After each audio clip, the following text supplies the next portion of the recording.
Ngobrol-ngobrol Pak Teguh. Mungkin Pak Wali Kota Sangrai itu ada satu juga.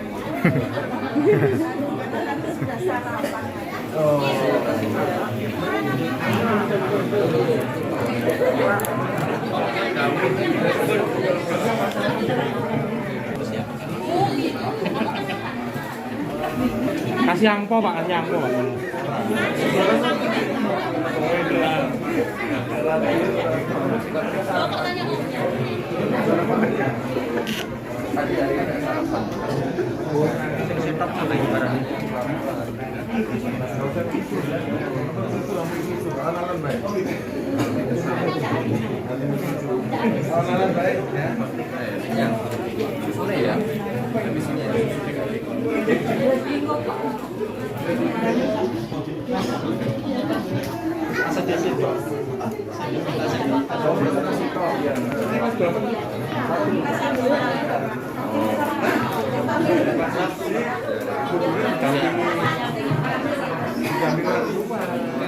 Lauknya ya, lauknya ya.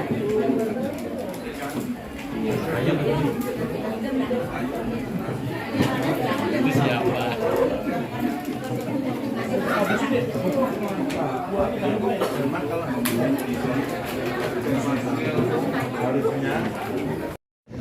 Yang tidak kalah pentingnya adalah khusus untuk Kepala OPD seprovinsi Jawa Tengah yang sudah dikerahkan oleh Pak PJ Jawa Tengah untuk hadir di acara kegiatan KBD dan acara kegiatan Uja FLW di Solo nasional bisa menghadiri acara bersama Bapak Ibu sekalian.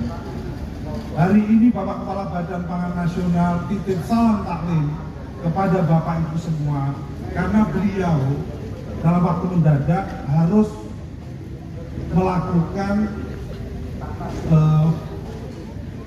umroh ke Tanah Suci dan beliau tadi sudah titip salam, tolong disampaikan kepada para mitra kerja Badan Pangan Nasional, para teman-teman pemerintah daerah dan juga seluruh masyarakat Solo yang hadir di dalam pertemuan ini. Beliau mohon maaf besar-besarnya dan mohon doanya agar dalam perjalanan umrohnya dapat berjalan dengan lancar.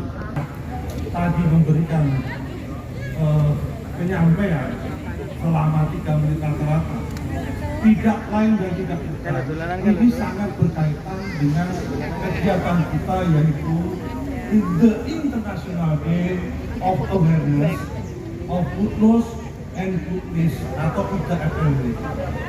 Artinya mereka menyampaikan kesadaran terhadap bagaimana mengolah sampah, bagaimana mengolah konsumsi pangan. Karena berkaitan dengan kesadaran, Ijen Bujuiku, ini nggak arisan, jadi tolong dengan kita. Menyangkut kesadaran itu berkaitan dengan moral, maka disebut namanya moral pangan. Karena berkaitan dengan moral pangan, maka yang dijaga ada 2 hal.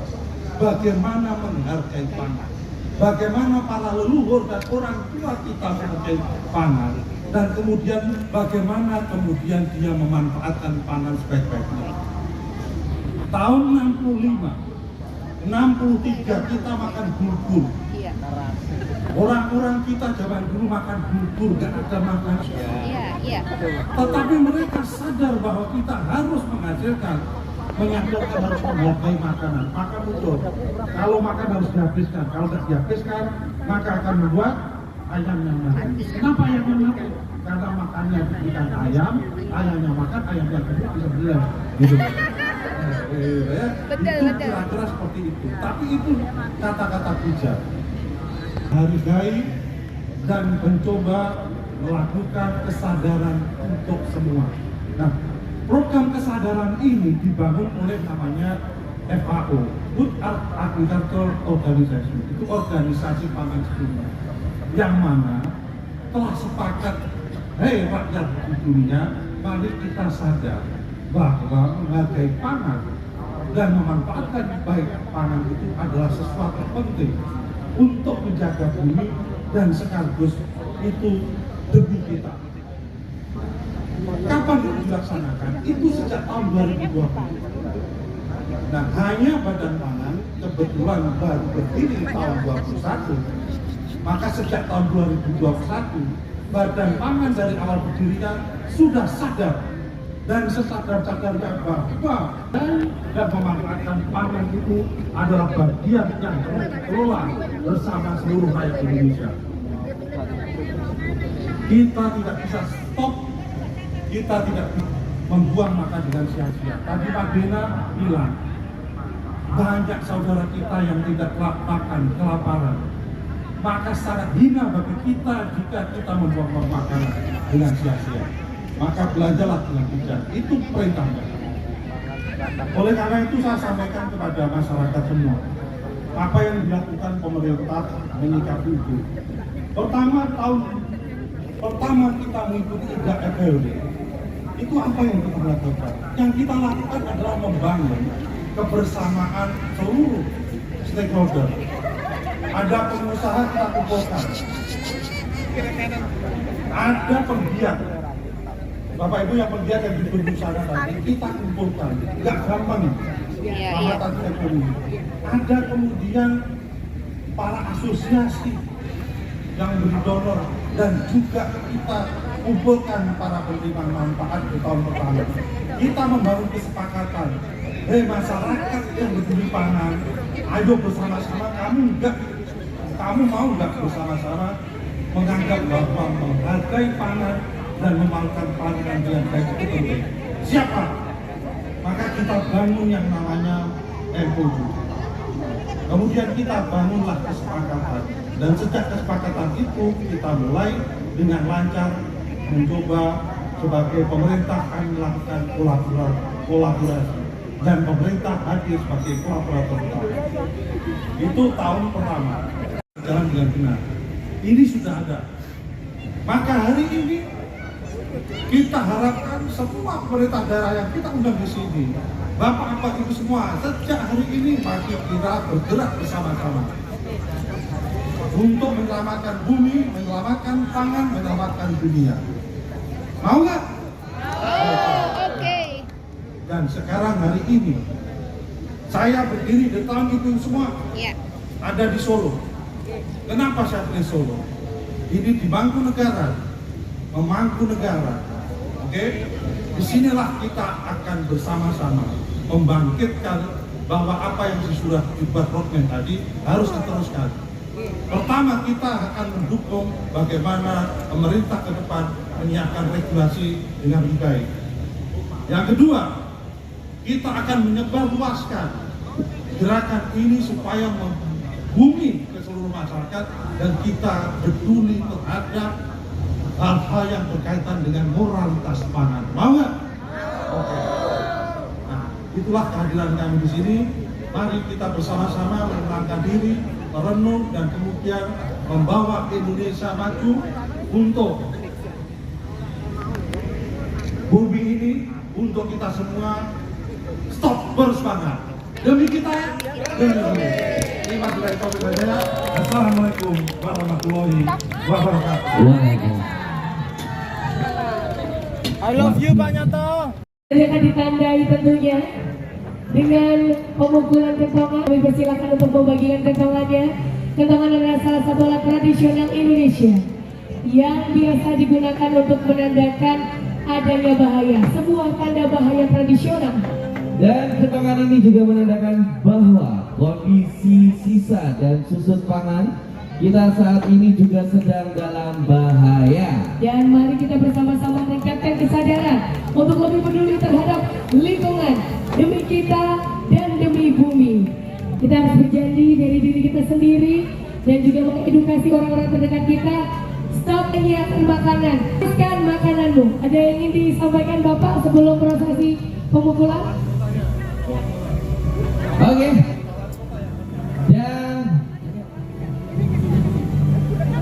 Dan sebelum kita hitung mundur, kami minta teriakannya yang paling keras. Kalau kami bilang stop boros pangan, ada semua tinggal menjawab demi kita, demi bumi. Setelah itu akan kita pukul kentongan bersama-sama.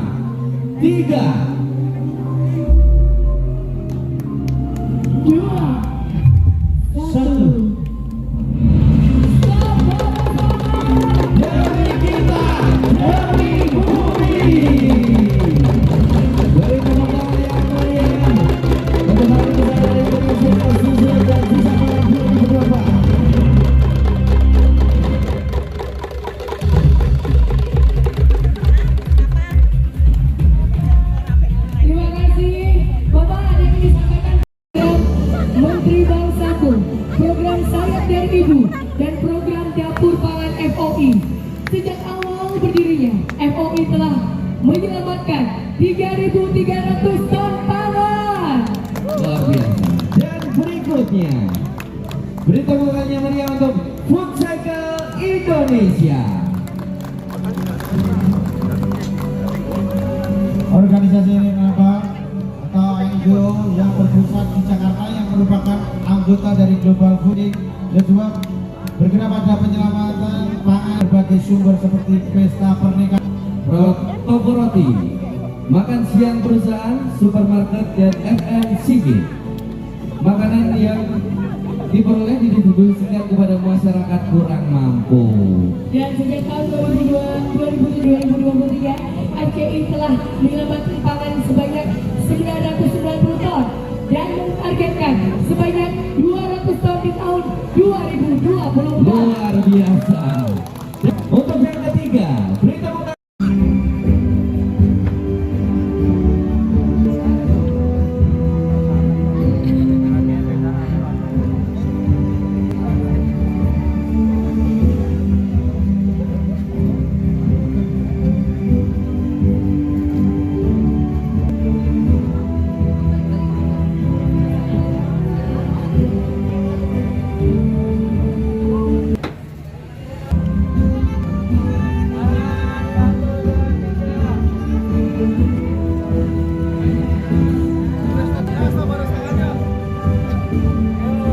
Satu, dua.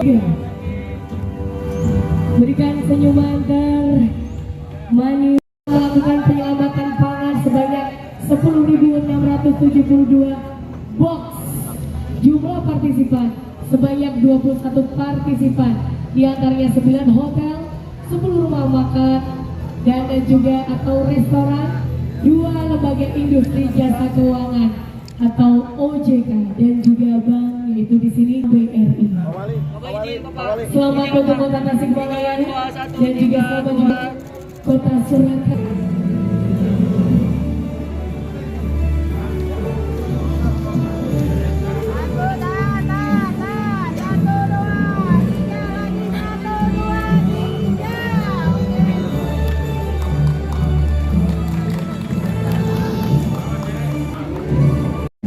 Terkait pangan ini.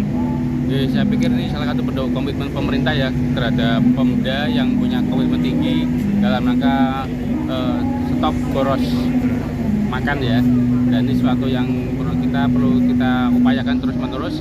Memang tidak mudah ya, khususnya di sektor-sektor perhotelan misalkan, karena itu kan salah satu potensi boros makanan.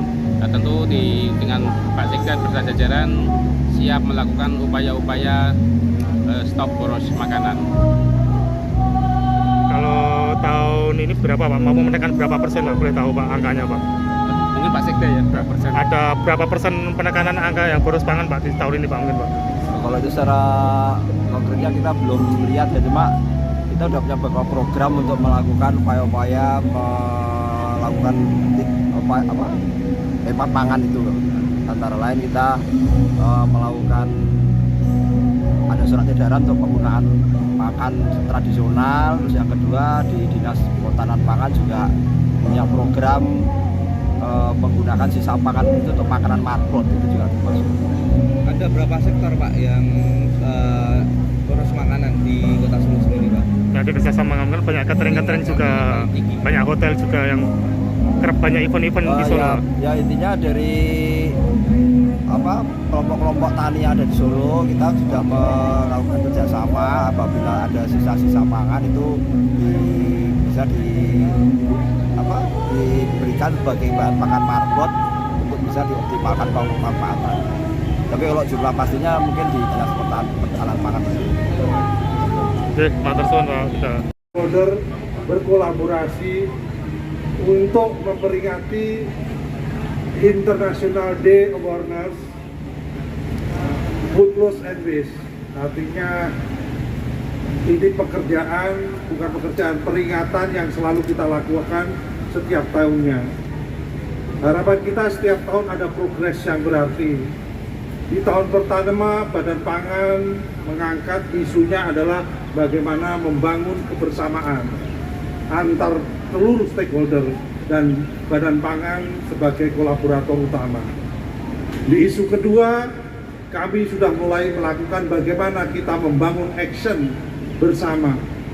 Dan hari ini kemudian kita di hari kedua itu kita menyiapkan satu peta jalan supaya kita jalannya nggak salah. Ini dibantu oleh Badan Perencanaan Pembangunan Nasional. Dan untuk yang tahun ketiga, tahun 2024 ini, kita bersama-sama memastikan gerakan Stop Boros Pangan, gerakan Selamatkan Pangan akan lebih membumi, menjadi milik kita dan menyelamatkan bumi bersama. Supaya makin berkelanjutan, kita akan masifkan gerakan ini dengan membangun regulasi dan sekaligus meningkatkan seluruh aktivitas tersebar seluruh Indonesia dan mempromosikan Indonesia di tingkat global. Demikian untuk pengantarnya. Nanti Pak Wali silahkan kalau menambahkan Pak. Itu tantangan besar yang harus kita upayakan terus-menerus, yaitu bagaimana Nomor satu bahwa mendorong pemerintah untuk menyusun aturan. Itu sebagaimana arahan yang disampaikan di dalam roadmap peta jalan Food Loss and Food Waste sudah mengatakan bahwa setelah ada food loss dan food waste itu harus ada regulasi yang mendasari. Oleh karena itu, Badan Pangan Nasional kemudian mempersiapkan draft rancangan peraturan presiden yang muatannya adalah bagaimana menyiapkan tata kelola yang lebih baik di dalam mengelola food loss and food waste ini, sehingga akan menjadi pedoman baik pemerintah pusat, pemerintah daerah maupun masyarakat yang akan menyelenggarakan atau yang peduli terhadap food loss dan food waste. Apakah efektif? Nah, efektif jika perpresnya sudah diteken Pak Presiden. Masalahnya ini masih dalam proses. Tetapi harapan kami bisa efektif. Kami saat ini sangat optimis efektif. Kenapa? Karena waktu penyusunan dari perpres ini bukan saya saja yang melaksanakan, bukan Bu Mita saja, tapi kami sudah melibatkan seluruh unsur-unsur stakeholder, baik dari para donatur kita aja, asosiasi yang terkait donatur kita aja, penggiatnya kita aja, perguruan tinggi sangat intensif, penggiatnya juga, dan beberapa komunitas lainnya juga kita libatkan, termasuk pemerintah daerah. Dengan demikian, produk yang kita ajukan untuk rancangan perpres ini merupakan satu kesatuan dari seluruh stakeholder yang sudah lama menginginkan adanya aturan main yang bisa disepakati bersama dan untuk dilaksanakan bersama-sama. Kalau ini menjadi bagian dari demokrasi, tentu saja semuanya bisa jalan dengan baik.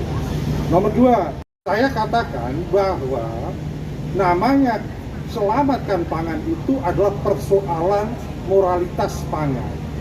Moralitas pangan itu adalah konsep bagaimana seseorang atau semua masyarakat menghargai pangan dan kemudian memaknai pangan dan juga sekaligus dia bisa memanfaatkan pangan dengan sebaik-baiknya secara bijak.